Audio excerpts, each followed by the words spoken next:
are.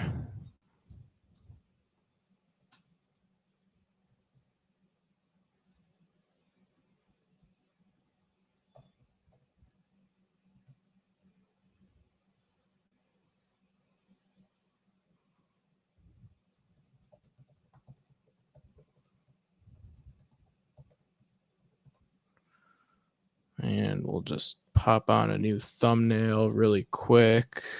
And we're just going to do it on this stream. Tried to set up a stream for a pretty much like a tried to set up a stream for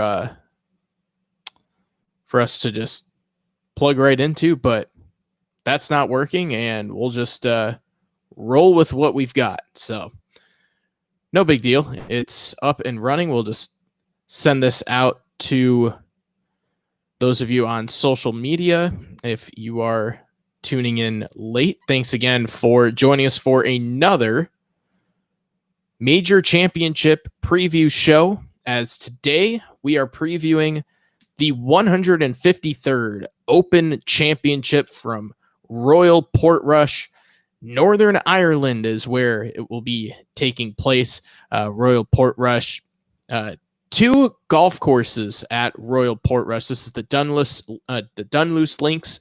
And as always, if you tune in and you want to join in the chat, you're more than welcome to. We've been very interactive in our previous Major Championship, not just preview shows, but also round recap shows.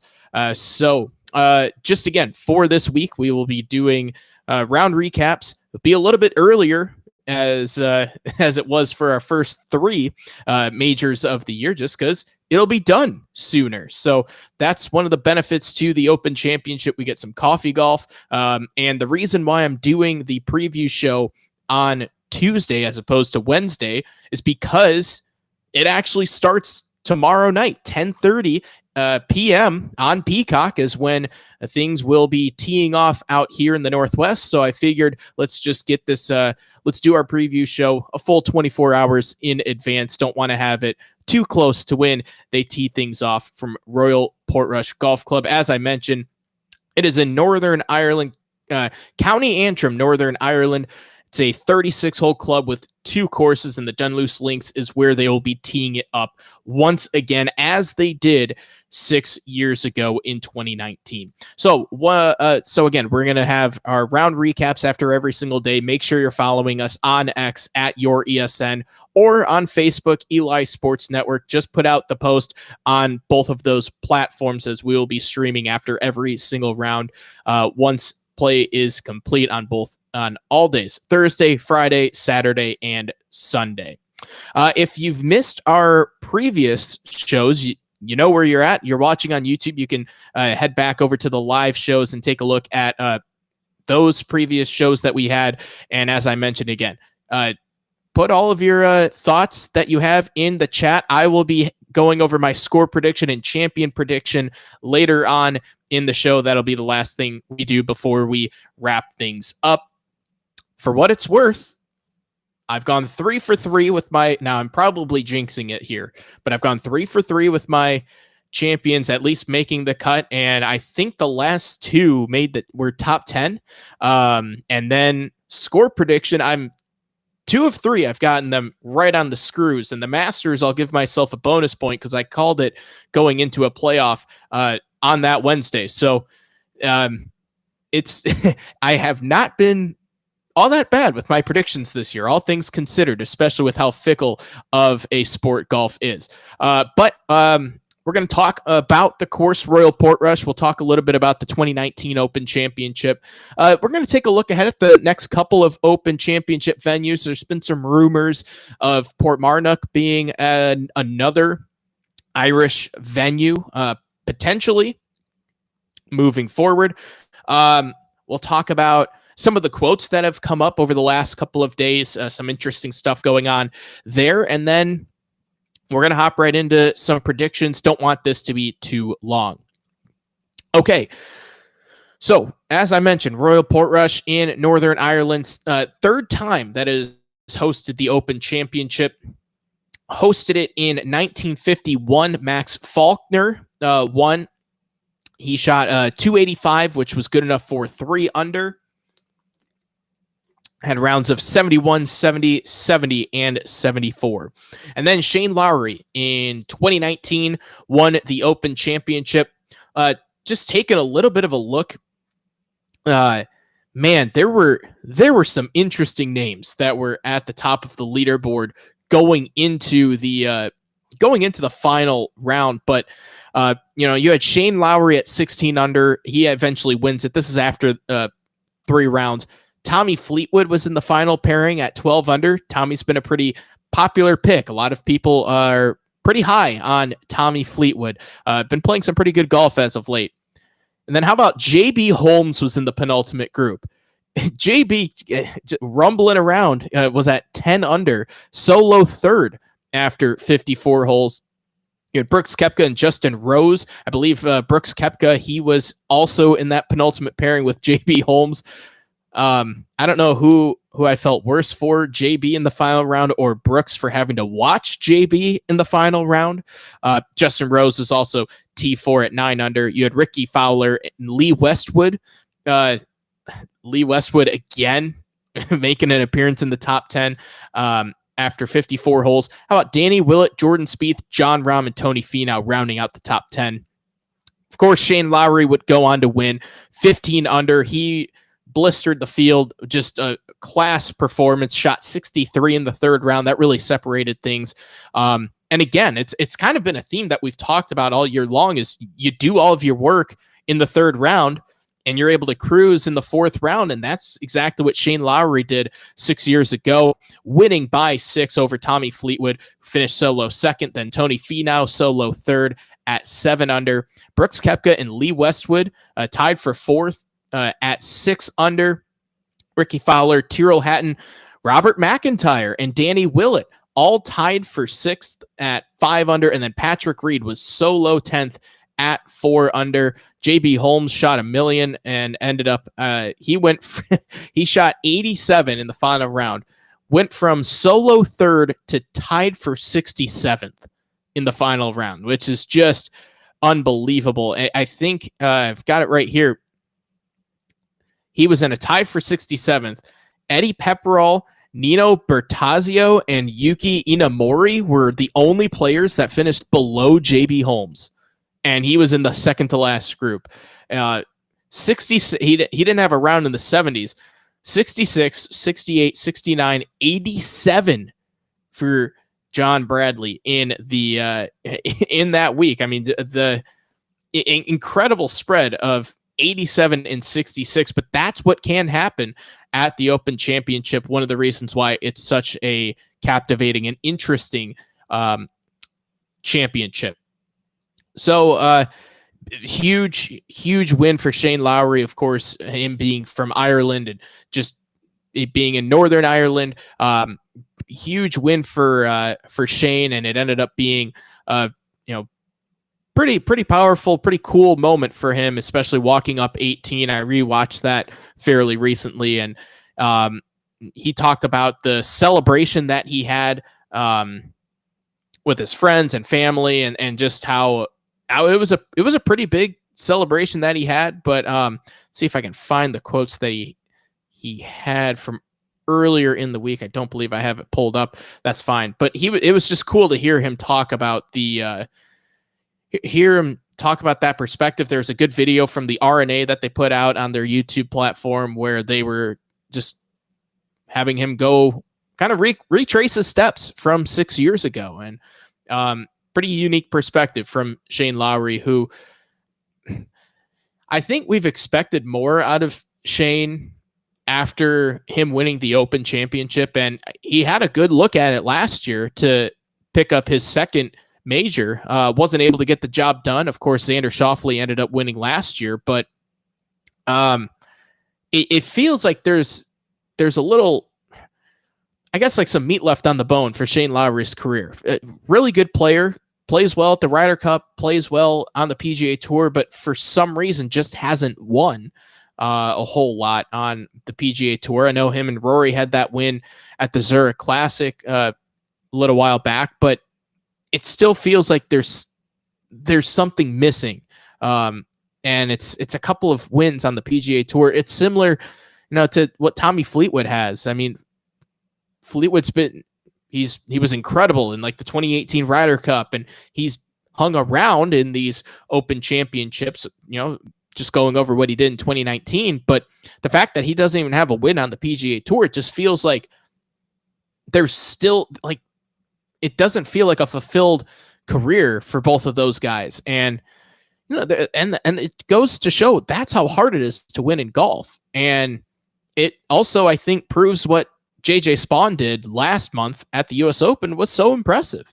You have to be able to capture that moment. And we talked about it during the US Open. I believe we talked about it during the rain delay in that final round, is that, there were a lot of no-name guys that you got to go out there and go grab it. It's your moment. You don't know how many times you'll be in that spot to win a major championship.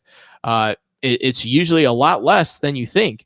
And it ended up being, Shane Lowry's time 6 years ago, ended up being JJ Spaun's time exactly 1 month ago on June 15th, as it is July 15th. Let's see. So that's really about it from 2019. Open Championship, a couple of future venues to take a look at. They will be heading next year to Royal Birkdale Golf Club, and then in 2027 back to the old course at St. Andrews. And there's been some rumblings about will Turnberry make another visit into the Rota. There was a couple of quotes about that. Let's see if I can pull those up. I did pull some quotes from earlier in the week. Mark Darbin did a press conference. This was back in April, actually, of this year.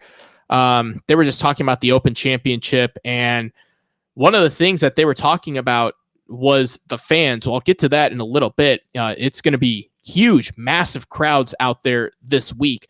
They did say that they're not planning on like going out of their way to honor Rory in completing the Grand Slam. They're just going to pretty much saying like, hey, we've said our congratulations privately, but we just plan on having things focused on the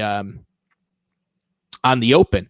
But Turnberry was one of the courses that was brought up, and they were talking about how Turnberry is a wonderful golf course, and there have been some improvements made on the course, and they said it's a course that we'd love to return to at some point. But they also feel pretty good about their portfolio of venues, as they said. That's their quote. And another thing that they brought up was the last time that they were there in 2009, they had over 120,000 people. And we'll get to the fan aspect now. They're going to have close to 280,000 fans on site this week for the Open Championship, which is pretty astounding numbers. 278,000 is the number that they talked about. So it's going to be one of the most well attended Open Championships ever. When you look back at the previous Opens, 2022 in St. Andrews, 290,000 fans. And then this is going to be second at that 278,000. Royal Liverpool in 2023, 261,000. Royal Troon last year, 258,000. And then St. Andrews in 2000, 239,000 fans showed up. You look at the highest attended stats for Open Championships, it's pretty much everything from 2015 St. Andrews on. And then 2000 is kind of the outlier. Even 2006 and 2005 are right around that 250,000 mark. And then you go back to 1990 when the attendance was 208,000. But like I said, it's going to be a historic year, at least for fans attending the Open Championship. Just to go back to the other venues. So next year, Royal Birkdale, last hosted in 2017. That's when Jordan Spieth won. Padraig Harrington won as well. I mean, this is a list of champions from Royal Birkdale. Jordan Spieth, Padraig Harrington went back-to-back. Mark O'Meara, who won 2 titles that year, 2 majors, won in a playoff, as a matter of fact. Ian Baker Finch, who, with his talent, could have easily been a multi-time major champion. Tom Watson winning his 5th Open. Johnny Miller, Lee Trevino, Peter Thompson, Arnold Palmer, and then Peter Thompson again. I mean, that's a heavy hitter of major championship venues. I mean, obviously the Masters, it's in its own category because they return there every year, but stack that up against some of the other, like PGA Championship venues, of course, the other Rota venues. St. Andrews has a little bit of an edge just because it's St. Andrews and it's been there a lot more. Take out St. Andrews, take out Augusta. That's about as good of a venue as it gets as far as what it takes to be a major championship winner.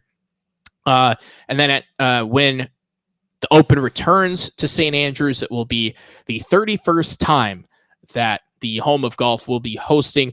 And of course, most recently in 2022, when Cam Smith ended up winning, one of those ones that Rory McIlroy could have won.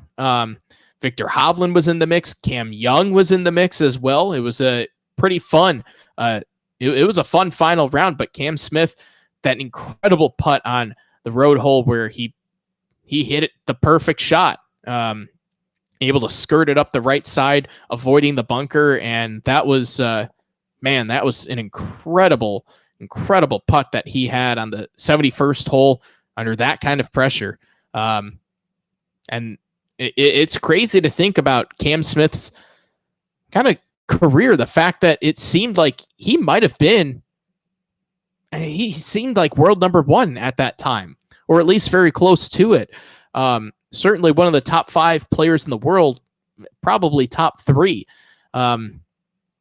Just haven't heard a whole lot from him as of late, even on Live. That not a ton of stuff. Nothing like some of the other guys that have taken advantage of going to Live and have really bolstered their career, or at least kept things going in a positive way.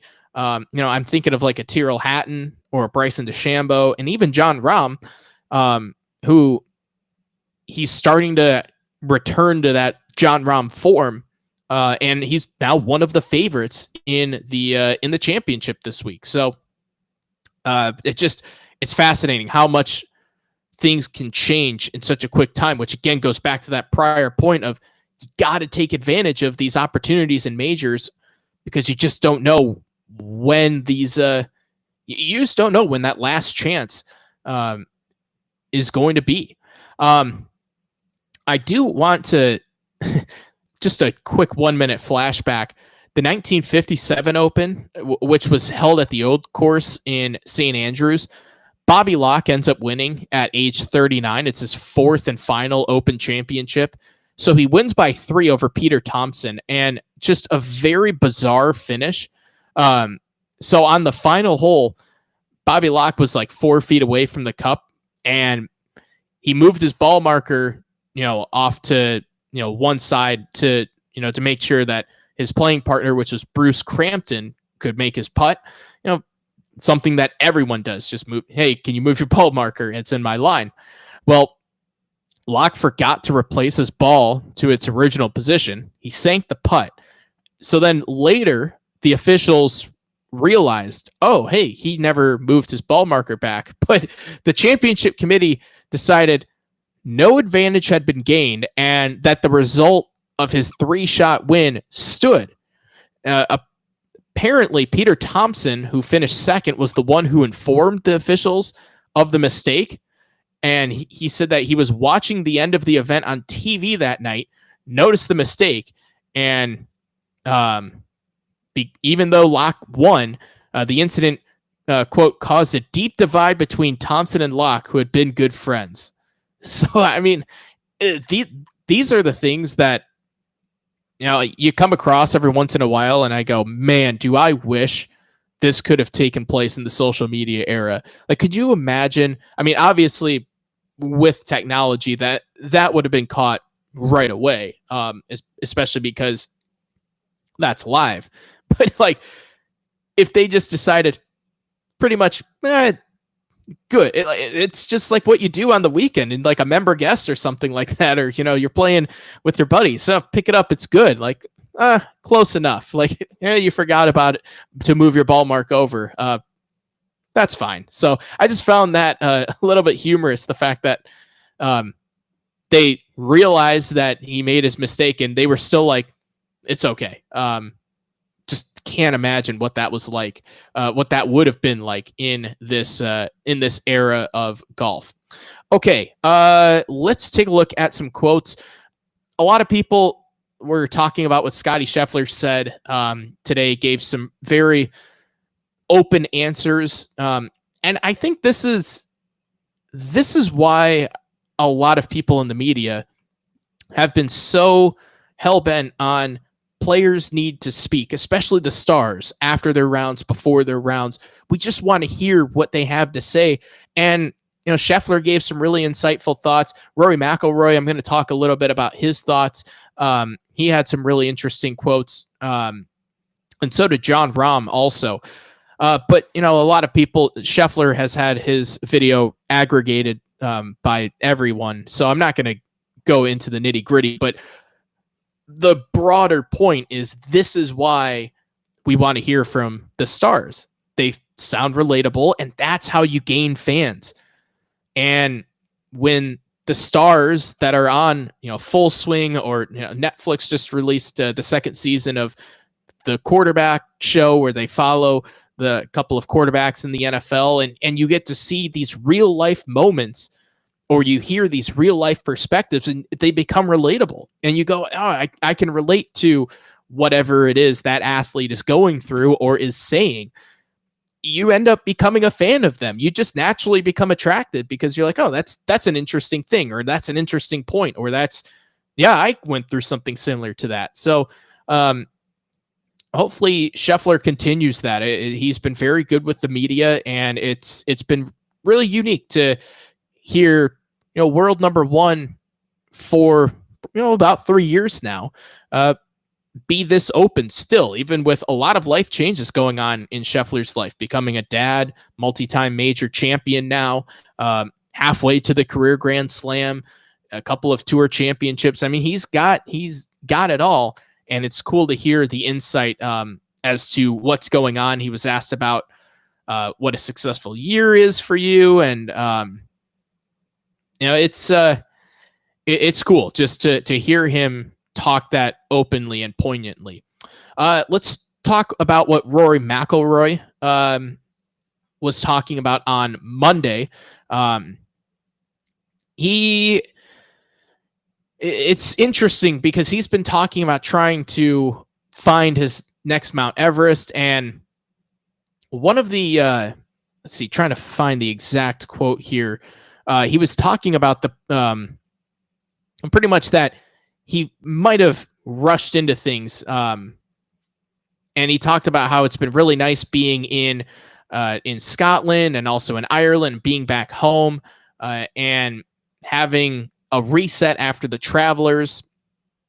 Let's see. He had a couple of other interesting quotes. One of them that really stuck out to me was he was asked about breaking the course record as a 16-year-old. Again, this is something that a lot of people were talking about in 2019. It'll be brought up again a million times. When he was 16, he shot 61, set the course record. So he talked about, first off, he said that he didn't remember a lot of it, which I'd like to be that good to where I don't remember shooting 61. Like that's, I want to have that problem on the golf course. But he talked about changes to the golf course and playing there at the Irish Open in 2012. And then he said, this is Rory speaking, quote, "I think that in 20 years, technology has evolved. I don't even think TrackMans were a thing at that point. There's a lot of different things that have happened to the game of golf that probably push you in the direction of a scientist more than an artist. But as we all know, the Open Championship and Links Golf, you need to show quite a lot of artistry to do well here, end quote.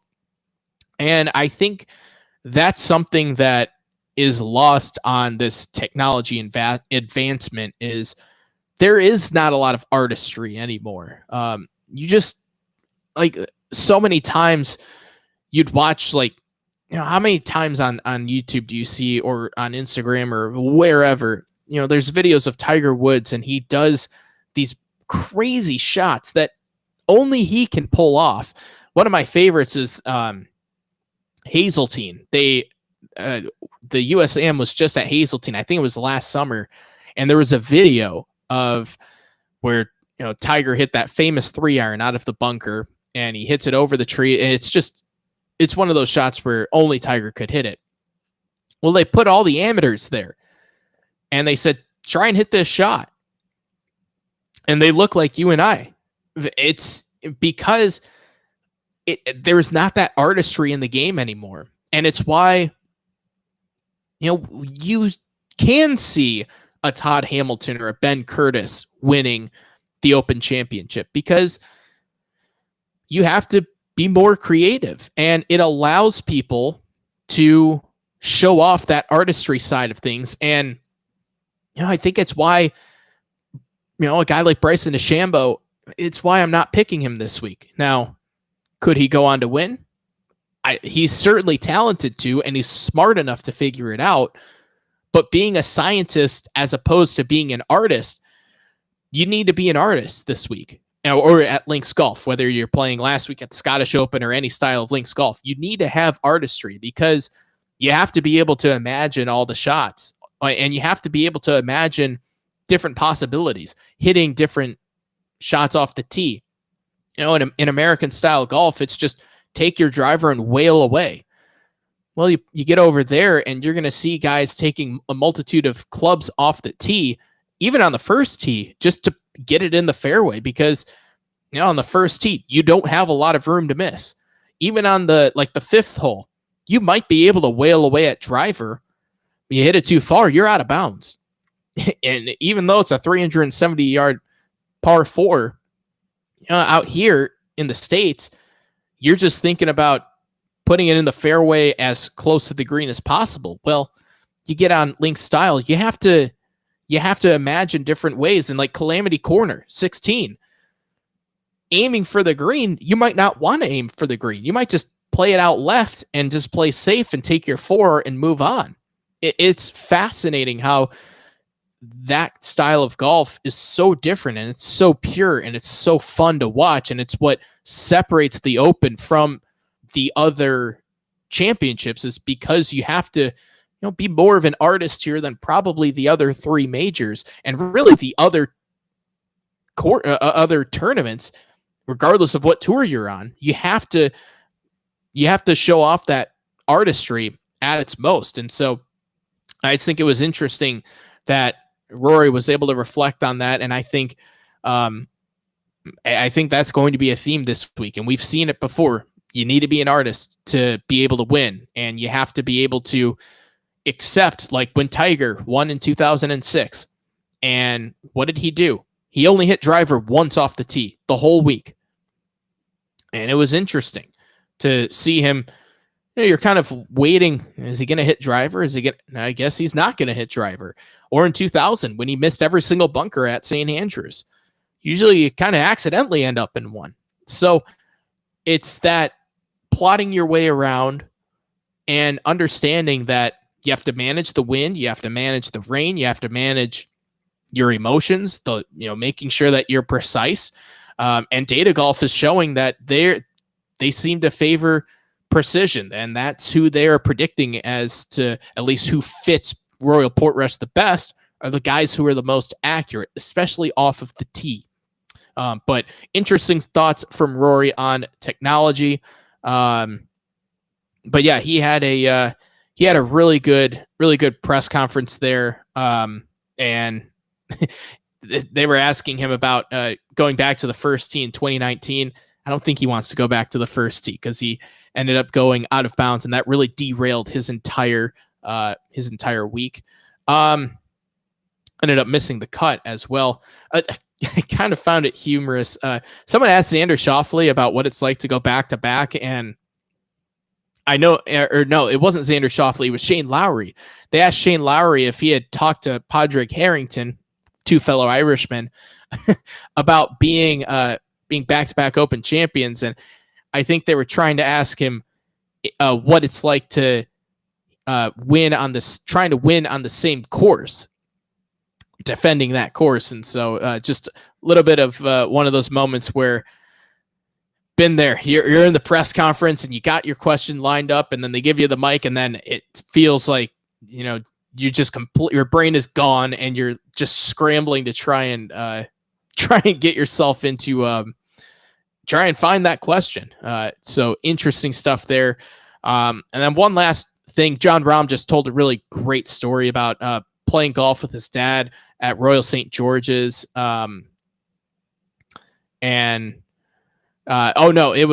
wanted to go to Royal St. George's. They ended up going to Royal Cinque Ports, and just a really cool story about him wanting to hit driver. His dad says, you should probably hit 3-iron. And then he hit the 3-iron, and he immediately realized, like, this is completely different. And so just really, really neat stuff that his perspective, I thought, was really cool. And he's trying to win the Open Championship. It's been 37 years since a Spanish player has won the Open, and he is one of the favorites. Let's dive into the favorites here at the Open. Of course, Scottie Scheffler leading the way, plus 450 to win the championship. Rory McIlroy is second at plus 750. Jon Rahm is third at plus 1200. Bryson DeChambeau plus 2000, and Xander Schauffele to defend his title plus 2500. Tommy Fleetwood at plus 28, and Victor Hovland, Tyrrell Hatton, and Ludwig Oberg all at plus 3000. Okay, let's see. Anything else before we get into some predictions? Don't think so. You know what? Fun tee times for us out here in the Northwest. 10:30 start on Wednesday for the first round. Padraig Harrington, Nicolai Højgaard, and Tom McKibben. Interesting group there. With you got an Irishman and Padraig Harrington, Tom McKibben, who's a member at Royal Portrush and also grew up in Hollywood, the same town that Rory McIlroy is from, and Nicolai Højgaard, part of the Højgaard twins that have been tremendous this year, and really unique story having two twins be as good at golf as they are. They'll be teeing things off at 6:35 local, 10:30 our time. Louis Oosthuizen, Guido Migliozzi, and KJ Choi are also there. You got Cam Smith, Marco Penge, and Justin Hastings. So we get to see the 2022 Open champion early. Jason Day, Taylor Pendrith, and Jacob Skov Olesen from the DP World Tour teeing off at about 11 o'clock our time. And then Phil tees off at about 11:20 with Ryan Peake, who I wrote about him a while back, out of New Zealand, was in a biker gang, arrested, and has made this incredible comeback. Ended up getting through one of the Open qualifying events down in, I believe it was New Zealand, where he ended up making it through. They're playing with Daniel Van Tonder. And then on Friday, some of the early groups going off, Stuart Sink, Matteo Manacero, and Mark Leishman. Francesco Molinari, the 2018 Open champion, he'll be teeing it up with Jesper Svensson and Connor Graham. Zach Johnson, 2015 Open champion, with Daniel Hillier, and Dan Brown, who just won a couple of weeks ago on the DP World Tour, and also is a little bit in the mix lately in some Opens. Got Adam Scott, Ricky Fowler, and Ethan Fang at about 11 o'clock our time. Sergio tees off at 11:20. And then, they've got some of the big groups going off. But again, for us, it's going to be like in the middle of the night. Like Rory, he tees off at mid-afternoon out there and then has the morning wave. A lot of talk about the weather too as of late. Who has the advantage? Is it the AM, PM, PM, AM? It sounds like AM Thursday, PM Friday, at least to the armchair meteorologists. They're saying that they have the advantage. Who the hell knows? I mean, it'll depend on whoever plays the best golf, unless it's really, really bad, which we have seen that take an effect on the way how the Open is played. Okay, prediction time. I tried to keep it fairly close this year. Or I tried to keep it fairly quick this week. Some of the previous shows have gotten a little bit away from me, so keeping it quick this week. So, score prediction. This is a tough one because there's not a ton of data to go off of, for at least Royal Portrush. Now you look back at what happened in 2016 or 2019 and went over that. Shane Lowry was the outlier at 15 under. And then, you had a group around 9, 7, Tommy Fleetwood was at 9, Tony Finau at 7, a couple of guys at 6, a couple more at 5. But Xander Schauffele won it at 9 under last year. The number that's just jumped out to me is 13 under. I don't know why, but I'm going with my gut of 13 under. I feel like that's going to be the winning number. So really no strategy behind this at all. I'm just going to go 13 under. Brian Harman won 2 years ago at Royal Liverpool at 13 under. But yeah, that's where I feel like it'll be. We've seen, pretty good run of guys getting to double digits to win. Of course, Henrik Stenson was at 20 under. Same thing with Cam Smith and within the last 10 years. So that's where I'm going, 13 under. And now for my champion prediction, I am going to go with Rory McIlroy. I'm caught up in the written in the stars type of year. And think about this year that Rory McIlroy could have. Wins at Pebble Beach. Wins at TPC Sawgrass in the Players Championship. Wins at Augusta National. And not only does he win there, but he completes the career Grand Slam. Could win in his home country. How about winning on the road in the Ryder Cup again? Potentially, that's what could happen in September. Who knows? Maybe he wins another tour championship. That would give him 4. And then he has a couple of events where he's going to India and Australia, and he was asked about that in his press conference as well. And he talked about looking forward to playing in some new areas of the globe that he typically doesn't get to play in. I believe he said he had never been to India before, or at least he hadn't played in India before. So it'll be really cool to see him go there. But that's the year that he has shaping up for him. He's already got 3 wins at 3 pretty darn good venues. And oh, by the way, he played pretty well last week. Now I know Renaissance isn't the same, but he did play well and handled it about as well as he did, and ended up T6 at the Travelers. If there is a year, I think, for Rory to win in his home country, it would be this year. It feels like that's what it would be. The stars are aligned for him. And I'm just going to lean into it and say, screw it. Let's go with Rory McIlroy. So that's my pick. Rory at 13 under, winning another Open Championship. It would only be his second. He won in 2014 at Royal Liverpool. He was at 17 under for what it's worth that year. But My pick is Rory McIlroy, and again, at 13 under par. Let me know in the chat, or you could comment on the video after this wraps up. If you're watching this late, who do you think will win? What do you think the score will be? Any other hot takes that you have going into the Open Championship? I'm just really excited.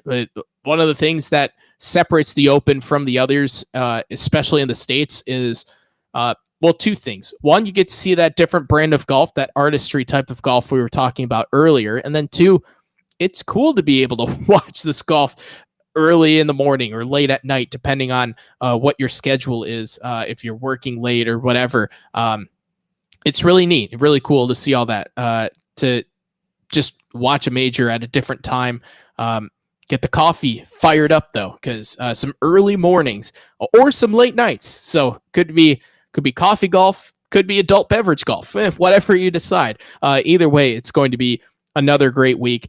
Little sad though, because we don't have another major until April, 9 months away from our next major championship, but we're not 9 months away from our next live stream. It will be Thursday afternoon after round 1, Friday afternoon after round 2, same place, Saturday after round 3, Sunday, after round 4, will be live streaming. And hey, who knows? Maybe we get another weather delay in the final round. We'll do an impromptu one if we somehow end up finding ourselves in another delay like we did for the US Open. That ended up being that was probably my favorite stream, because it was like a halftime break and we were able to digest what we had seen, process it, and maybe predict a little bit as to what was going to end up happening. And I don't think not a lot of people saw